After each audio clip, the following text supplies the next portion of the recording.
And Bonds hits one high. It's a dig. It is out of here. This is caught. Diggs. Sideline. Touchdown. Unbelievable. Bryant for the win. Bang. Watch out. He's got getting away from the top speed. By Michael Jordan.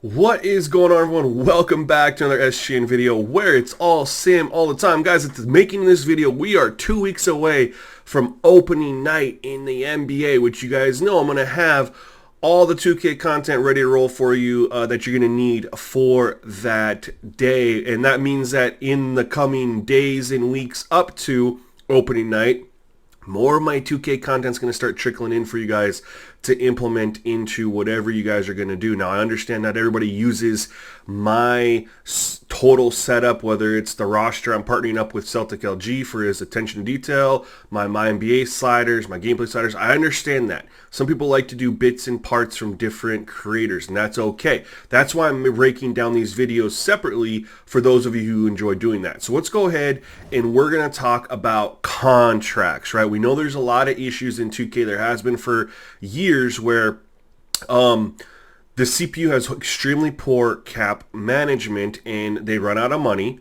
and they can't sign players, and you're left after a year or two with a free agent pool full of 80 plus overall players.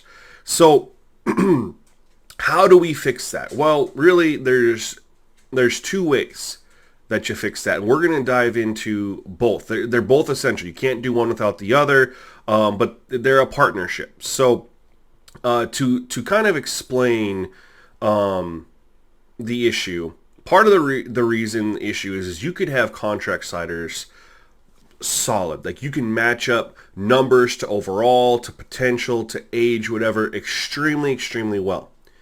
But that only solves one half of the problem. The other half of the problem is honestly 2K's player ratings are super inflated. When you look at the amount of players that are rated the best in the game, which is Giannis, which is 97, all the way down to an 80 overall, and look how long it's going to take me to get there, right? That's a lot of players, right? Remember the days, it was 10 years ago, we used to consider an 80 overall like a really good player. Now 80 overall is just par for the course. They're considered average. Like you got guys who haven't done anything in the league, like Podziemski, right, as an 80 overall. And what matters here is that these players that are rated this high expect a certain amount of money, especially if they're younger, right? Like Tari Eason, things like that.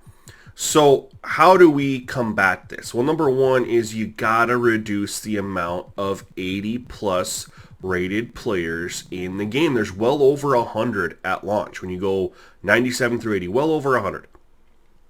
Now I'm partnering up with Celtic LG, who redoes the ratings, and so in his roster, you're going to have about 65 players rated between 80 and 89, then another 12 to 15 that are rated 90. That definitely helps. That drops and reduces the amount of top tier talent in the game. That really helps. Now, if you're someone who doesn't want to use Celtic's roster, or you have another roster you're going to use, I highly recommend you do what I've been doing the last couple of years with the intangibles. And I still might do it this year with Celtic's roster. I'm waiting for him to finish. He's not quite there yet. But when you look at the intangible ratings, right, intangible makes a huge difference. A player could have a 25 intangible and have an overall of 92, and when you bump that intangible to 99, their overall is going to go up to 97. It's a 5 ratings overall point difference, and it really doesn't have any impact on the game whatsoever. I know there were some people who thought that it did years ago, that impacted their shots or whatever at the end of games, but when you actually think about it logically, you know that's not true, because Steph Curry has a 65 intangible. Steph, arguably the greatest point guard of all time, and Jason Tatum, who we know just doesn't seem to show up in the limelight, has a 98. And if you go through and look at this more often, you'll see Kevin Durant, 68. You'll find players it makes no sense that'll have a higher intangible. Jimmy Butler only has a 30. Jimmy freaking Butler only has a 30 intangible. The reason why, guys, they use intangible to manipulate the overalls.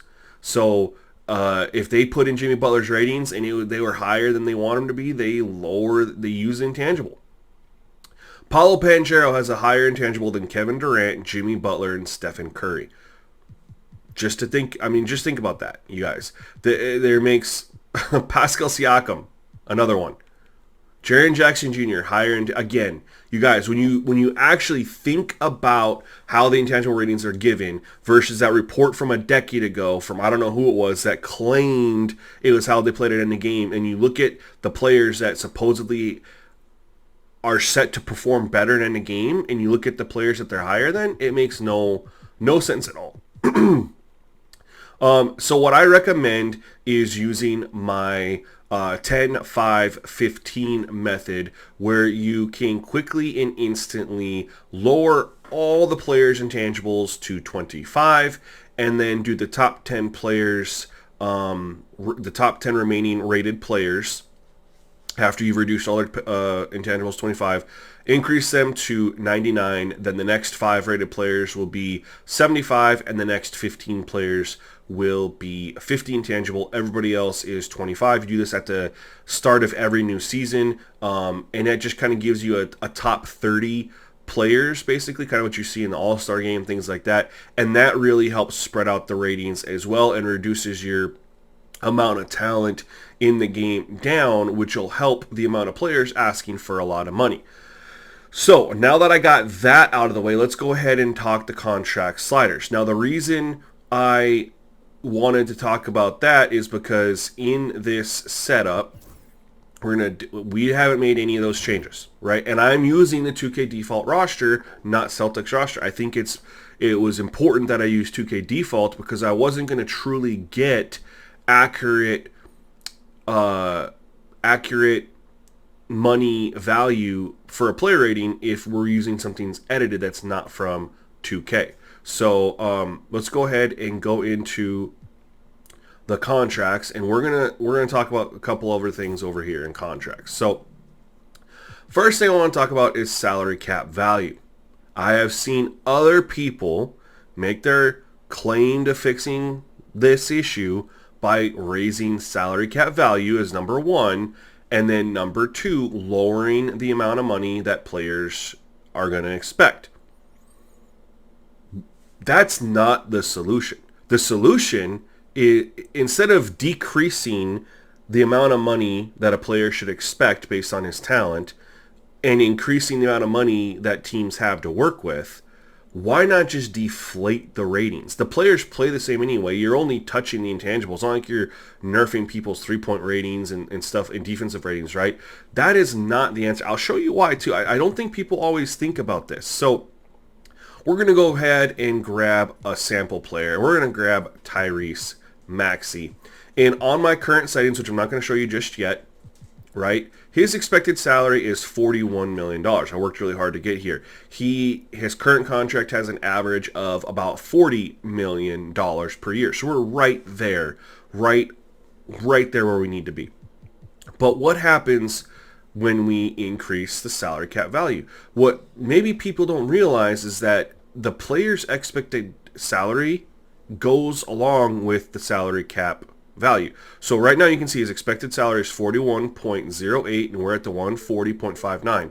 As we increase this, look what's happening to his expected salary.